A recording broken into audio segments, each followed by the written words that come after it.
ঢাকার জাতীয় দৈনিক ইত্তেফাকের রিপোর্টার কথা বলছেন এক দম্পতির সাথে। দম্পতিটি মোহাম্মদপুর থেকে ঢাকার একটি বিপণী বিতানে ঈদের কেনাকাটা করতে এসছেন। ভদ্রলোক বলছেন, দেখুন, আমি আসলে কেবলমাত্র আমার এই ছোট্ট বাচ্চাটি তার জন্যই কিনছি, নিজের জন্য বা নিজেদের জন্য কোনো কিছু কিনছি না। কেন কিনছি না জানেন? এই যে ছোট বাচ্চাটি, সে বাচ্চাটি হয়তো বুঝবে না যে দেশের অবস্থা কেমন, দেশের অবস্থা ভালো কি খারাপ, বাবার হাতে টাকা আছে কি নেই, এটি সে বুঝবে না। সে শুধু জানে ঈদ এলে নতুন কিছু, নতুন কাপড় কিনতে হয়, নতুন কেনাকাটা করতে হয়। ফলে কেবল এই বাচ্চাটির জন্য একটা কিছু কিনবো, নিজেদের জন্য কিছুই না। গতকাল 18 মার্চ দৈনিক ইত্তেফাকে এই রিপোর্টটি ছাপা হয়েছে। দর্শক, এই যে দম্পতিটির কথা ইত্তেফাকে ছাপা হয়েছে বা ইত্তেফাক প্রকাশ করেছে যে এই ছোট বাচ্চাটি সে বুঝবে না যে বাবার হাতে টাকা আছে কি নেই, কিংবা দেশের অবস্থা ভালো কি খারাপ, কাজে তার জন্য কিছু কিনছি, নিজের জন্য না। ঠিক এরকম ভাবনা এই মুহূর্তে বাংলাদেশের কত শত মানুষের মনে আছে। কত শত মানুষ ঠিক এইরকমভাবে সামনের ঈদটা কাটিয়ে দিতে চাইছেন। রিপোর্টার উল্লেখ করছেন যে দোকানের তার কথা হয়েছে, বা দোকানের অন্যান্য ব্যবসায়ীরাও তাকে রিপোর্টারকে বলেছেন, অন্যান্য বছর রোজার 15 রোজার মধ্যেই বাজারে পা ফেলার, এইসব শপিং কমপ্লেক্সগুলোতে, মার্কেটগুলোতে পা ফেলার জায়গা হয় না, কিন্তু এবারের অবস্থা দেখেন, একেবারে খালি। তারপরে সন্ধ্যা হতে না হতেই দোকানপাট বন্ধ করে দিতে হয়, ক্রেতা আসে না। সেটি যেমন, তার বাইরে আছে নিরাপত্তাহীনতা। ফলে এক অদ্ভুত পরিস্থিতি বিরাজ করছে। দর্শক, এই যে অবস্থাটির কথা বললাম বা দৈনিক ইত্তেফাকের যে বিবরণটি এসেছে, সেটি যে কেবলমাত্র ঈদকে কেন্দ্র করে তৈরি হয়েছে তা নয়। গত 6 মাস ধরে, কিংবা যদি তারও আগে থেকে হয়তো বা, অন্তত গত 6 মাস ধরে বাংলাদেশের সামাজিক বাস্তবতা, অর্থনীতির বাস্তবতা এটাই। আমরা এই পুরো সময়টাই কি দেখেছি? আমরা এই সময়টা দেখেছি যে দেশীয় কোনো বিনিয়োগ নেই, নতুন কোনো ব্যবসা বাণিজ্য হচ্ছে না, ব্যবসা বাণিজ্যের সম্প্রসারণ হচ্ছে না, বিদেশি বিনিয়োগের তো প্রশ্নই আসে না। কিন্তু আমরা দেখেছি যে একের পর এক কলকারখানা বন্ধ হয়ে গেছে। এক একটি কলকারখানা বন্ধ হয়ে যাওয়া মানে হচ্ছে হাজার লাখ শ্রমিক বেকার হয়ে যাওয়া। এক একটা শ্রমিকের সঙ্গে তার পরিবার, কত কিছু জড়িত। এবং একের পর এক গত মাসগুলোতে আমরা দেখেছি কলকারখানা বন্ধ হয়ে গেছে, মানুষ বেকার হয়ে গেছে। এই যে বেকার হয়ে যাওয়া মানুষগুলো, তাদের অবস্থা কি, তাদের পরিবার কিভাবে চলছে, তারা কিভাবে বেঁচে আছেন, সেই খোঁজ করার মানুষ কিন্তু কোথাও নেই। না কোনো সংগঠন, না কোনো রাজনীতি, না সরকার। সরকার ব্যস্ত আছে সংস্কার নিয়ে। কি সংস্কার? সংবিধান পাল্টে ফেলতে হবে, 71কে মুছে ফেলতে হবে, এরকম কিছু সংস্কার নিয়ে সরকার ব্যস্ত আছে। এমনকি অর্থনীতি নিয়ে যে কোনো ভাবনার সংস্কারের ব্যাপার আছে, সেদিকেও কিন্তু এই সরকারের কোনো মনোযোগ নেই। কয়েকদিন আগে পত্রিকায় দেখলাম যে সরকার একটি শ্বেতপত্র কমিটি গঠন করেছিল যে টাকা পাচার, আওয়ামী লীগ সরকারের দুর্নীতি, এইসব নিয়ে। কমিটি একটা রিপোর্টও দিয়েছে, এবং রিপোর্ট দেওয়ার পর সেই কমিটিকে সরকার আর কখনো ডাকেও নি, তাদের কথা শুনতেও চায়নি, কমিটির রিপোর্ট পর্যন্তই। তার মানে এইসব বিষয়ে সরকারের মনোযোগ নেই, সরকারের অগ্রাধিকার তালিকায় নেই। অনেকেই বলেছেন সরকার তো শিক্ষা নিয়ে, সংস্কৃতি নিয়ে কোনো সংস্কার বা কোনো কমিটি করলো না, কারণ সরকারের প্রায়োরিটি তালিকায় সেগুলো নেই। যেখানে সরকারের প্রায়োরিটি, সরকার সেদিকে মনোযোগ দিচ্ছে, সরকার সেগুলো করে যাচ্ছে। এই যে মানুষের জীবনের কথা, মানুষের কষ্টের কথা, জীবিকার কথা, এই জায়গাটায় সরকারের আসলে কোনো প্রায়োরিটি তো দূরের কথা, সরকারের মনোযোগের মধ্যেই নেই। দেখেন, আমরা কি দেখলাম 5ই আগস্টের পর বেক্সিমকো বাংলাদেশের একটি বড় শিল্প প্রতিষ্ঠান। হ্যাঁ, সালমান এফ রহমান আওয়ামী লীগ সরকারের গুরুত্বপূর্ণ ব্যক্তি ছিলেন, তাকে গ্রেপ্তার করা হয়েছে, তার বিরুদ্ধে অসংখ্য মামলা হয়েছে। আইনি প্রক্রিয়ায় তার বিচার হবে, তিনি অপরাধী হলে তিনি শাস্তি পাবেন। কিন্তু বেক্সিমকো গ্রুপের কতগুলো কোম্পানি বন্ধ করে দেওয়া হলো, ভাঙচুর করা হলো, এবং 1/2 লক্ষেরও বেশি শ্রমিক সেখানে বেকার হয়ে গেল। 1/2 লক্ষেরও বেশি শ্রমিক বেকার হওয়া মানে তার পরিবার, পরিজন, আত্মীয় স্বজন মিলে কতগুলো মানুষের জীবনে দুর্বিষহ অবস্থা নেমে আসলো। আমরা যদি গাজী টায়ারের কথা, গাজী গ্রুপের কথা চিন্তা করি, গাজী গ্রুপের গাজী টায়ারের যে ফ্যাক্টরিটি একেবারে পুড়িয়ে দেওয়া হলো, সেই ফ্যাক্টরির শ্রমিকরা, তাদের পরিবার, পরিজন, আত্মীয় স্বজনের কী অবস্থা? রাষ্ট্র কখনো কি জিজ্ঞেস করেছে? জিজ্ঞেস করেনি। কেন জিজ্ঞেস করেনি? কারণ রাষ্ট্রের মাথায়, সরকারের মাথায় মানুষ নেই, সরকারের মাথায় রাজনীতি আছে। সেই রাজনীতি বলেছে যে ওই গাজী আওয়ামী লীগের এমপি ছিল, তার মাথায় যে রাজনীতি আছে সেই রাজনীতি বলেছে বেক্সিমকোর সালমান রহমান আওয়ামী লীগের শেখ হাসিনার কাছের মানুষ ছিল। কিন্তু তার শ্রমিকরা, তার ফ্যাক্টরি যে ইকোনমিতে কন্ট্রিবিউশন করে এবং সেই অর্থনীতিটার দরকার আছে, সেই অর্থনীতি বাধাগ্রস্ত হলে মানুষ ক্ষতিগ্রস্ত হবে, মানুষের জীবন যাত্রা ব্যাহত হবে। সেই জিনিসগুলো এই সরকারের মাথায় গুরুত্ব পায়নি কারণ তার মাথায় মানুষ নেই, মানুষের অগ্রাধিকার নেই।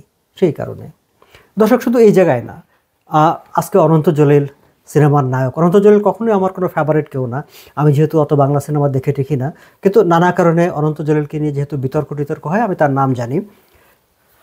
আমি তার একটি ভিডিও ক্লিপ দেখেছি। এই ভিডিও ক্লিপটিতে তিনি ঠিক নায়কের মতো, সিনেমার অভিনেতার মতো কথা বলেননি। মনে হয়েছে যে একটা পোর খাওয়া সাদামাটা মানুষ, এবং সেই মানুষগুলো কতগুলো প্রশ্ন তুলেছেন।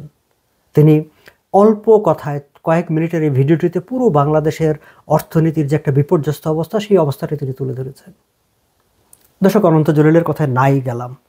আমরা ঠিক সাদা চোখে যা দেখি, দেখেন 5ই আগস্টের পর কী হয়েছে সারা বাংলাদেশে। তো মানুষ, হ্যাঁ, আপনারা আওয়ামী লীগের উপর এক ধরনের একটা নির্যাতনের স্ট্রিম রোলার চালিয়ে দিয়েছেন। হাজার হাজার লাখ লাখ আওয়ামী লীগ নেতা কর্মীদের পালিয়ে যেতে হয়েছে, তাদের দোকানপাট ব্যবসা প্রতিষ্ঠানে হামলা হয়েছে, ভাঙচুর হয়েছে, জ্বালিয়ে দেওয়া হয়েছে, এবং সেগুলো বন্ধ হয়ে গেছে।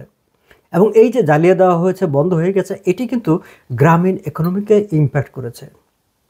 যে লোকটি তার মফস্বল শহরে একটি ছোটোখাটো ব্যবসা পরিচালনা করতো, একটি দোকান দিত, তার মাধ্যমেও কিন্তু সেই স্থানীয় পর্যায়ে গ্রামে একটা ইকোনমিক অ্যাক্টিভিটিস হতো, সেখানে মানি সার্কুলেশন, অর্থনীতিতে কিছু লেনদেন, তৎপরতা, সেগুলো ছিল। ফলে ওই যে আওয়ামী লীগের মফস্বলের কর্মীটি পালিয়ে গেছে, তার দোকানটি জ্বালিয়ে দেওয়া হয়েছে, তাতে যে কেবল তার পরিবার ক্ষতিগ্রস্ত হয়েছে তাই তো নয়, সামগ্রিকভাবে এলাকার ইকোনমিতে তার একটা ইম্প্যাক্ট পড়েছে। যেমন পড়েছে বেক্সিমকো বন্ধ হয়ে যাওয়ার কারণে, গাজী ফ্যাক্টরির টায়ার পুড়িয়ে দেওয়ার কারণে। এবং আমরা পত্রপত্রিকায় তো পড়েছি যে এই সময়ে, অন্তত 5ই আগস্টের পরবর্তী সময়ে, মানে অলমোস্ট 1-1.5 শতাধিক ফ্যাক্টরি, মানে গ্রুপ বন্ধ হয়ে গেছে। অনন্ত জলিল বলছিলেন যে এগুলো এক একটি ফ্যাক্টরি নয়, প্রায় 230 থেকে 240টি গ্রুপ অফ কোম্পানিজ বন্ধ হয়ে গেছে। আমি অত কিছুতে না গেলাম, আমি যদি ঠিক ফ্যাক্টরিও বলি, যদি 200 ফ্যাক্টরি বন্ধ হয়ে গিয়ে থাকে, তাহলে 200 ফ্যাক্টরিতে কত লক্ষ শ্রমিক কাজ করত, এবং সেই শ্রমিকগুলোর সঙ্গে কত লক্ষ মানুষের আয় ব্যয়, জীবনযাত্রা সম্পর্কিত। কিংবা গ্রামীণ জায়গায় যাদের মানে ব্যবসা বাণিজ্য, দোকানপাটগুলো বন্ধ হয়ে গেছে, তার সঙ্গে কতগুলো মানুষের জীবন জীবিকার জড়িত।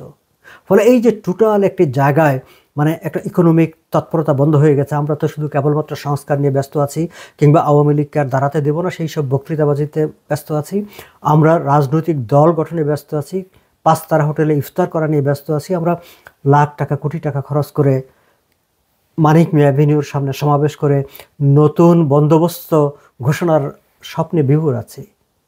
কিন্তু মানুষের জীবন কোথায়, মানুষের জীবন কী অবস্থায়, মানুষের জীবনের যে দুর্বিষহ অবস্থা, সেগুলোকে আমাদের বিবেচনায়, আমাদের নতুন বন্দোবস্তের চিন্তায় কি সেগুলো এসেছে? দর্শক, আসেনি বলে আসলে আজকে বাংলাদেশের যে বাস্তব অবস্থা, অর্থনীতি, মানুষ যে দুর্ভোগের মধ্যে আছে, সেই জায়গাটায় আমরা নজর দেইনি।